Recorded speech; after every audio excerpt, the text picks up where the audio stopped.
সরকার দলীয় সদস্য বলছেন আমরা ভারতের সাথে রাইতে মিটিং করি।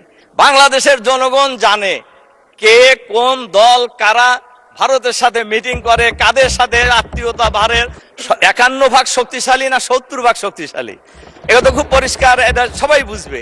অন্তর্বর্তীকালীন সরকারের কথা সংবিধানে নাই, তাহলে সরকার গঠিত হলো কিভাবে? খুবই পরিষ্কার, জনগণের অভিপ্রায়ের ভিত্তিতেই, এই আকাঙ্ক্ষার ভিত্তিতেই এই অন্তর্বর্তীকালীন সরকার গঠিত হয়েছিল। রফিকুল ইসলাম খান, সিরাজগঞ্জ 4, সময় 5 মিনিট। ঘড়ির দিকে তাকিয়ে বক্তব্য রাখবেন। মাননীয় স্পিকার, আপনাকে ধন্যবাদ আমার সময় কমায় দেওয়ার জন্য, দুঃখিত। মাননীয় স্পিকার, আমরা কেউই অস্বীকার করি না যে জুলাই বিপ্লব বা জুলাই অভ্যুত্থান যেটাই আমরা বলি, এইটা যে ফেসিবাদ থেকে আমরা সবাই মুক্ত হয়েছি, একথা তো অস্বীকার করার কারই উপায় নেই। এবং আমরা দীর্ঘ 16 বছর, যদি আমরা অন-11-এর সরকার ধরি তাহলে প্রায় 18 বছর এই দেশের মানুষ ফেসিবাদের কবলে ছিল, ফেসিবাদের জুলুম নির্যাতনের শিকার আমরা ছিলাম। আমাদের মাননীয় প্রধানমন্ত্রী, আজকে যিনি সংসদ নেতা, তিনিও সেই অন-11-এর সরকারের জুলুম নির্যাতনের শিকার হয়েছিলেন।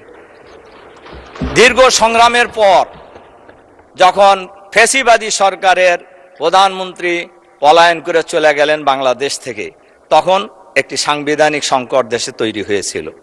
অন্তর্বর্তীকালীন সরকারের কথা সংবিধানে নাই, তাহলে সরকার গঠিত হলো কিভাবে? খুবই পরিষ্কার, জনগণের অভিপ্রায়ের ভিত্তিতেই, এই আকাঙ্ক্ষার ভিত্তিতেই এই অন্তর্বর্তীকালীন সরকার গঠিত হয়েছিল। তাহলে বোঝা যায় সব জিনিস সব সময় সংবিধান ছাড়াও চলেছে।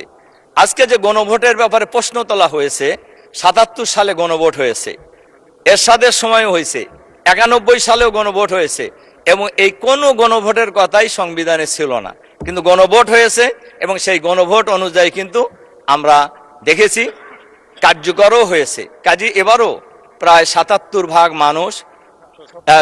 ভাগ মানুষ এই জুলাই বিপ্লবের পক্ষে, সংস্কারের পক্ষে তাদের রায় দিয়েছে।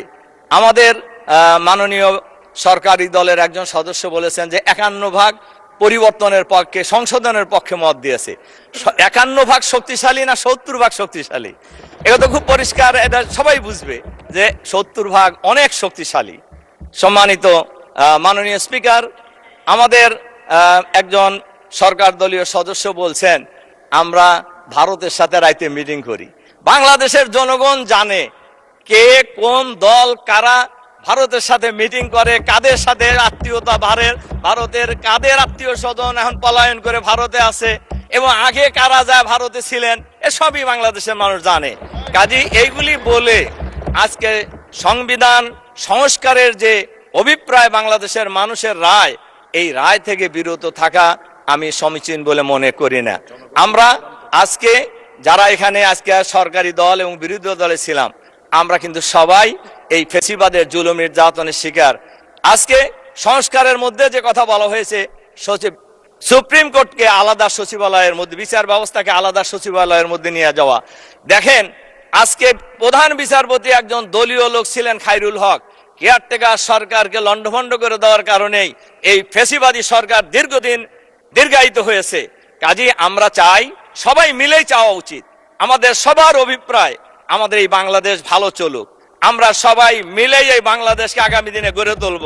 কাজেই দেশের প্রয়োজনে, সংবিধান তো কোনো কোরআনের বাণী নয়, কোনো ওহী নয়, জনগণের জন্য সংবিধান, সংবিধানের জন্য জনগণ নয়।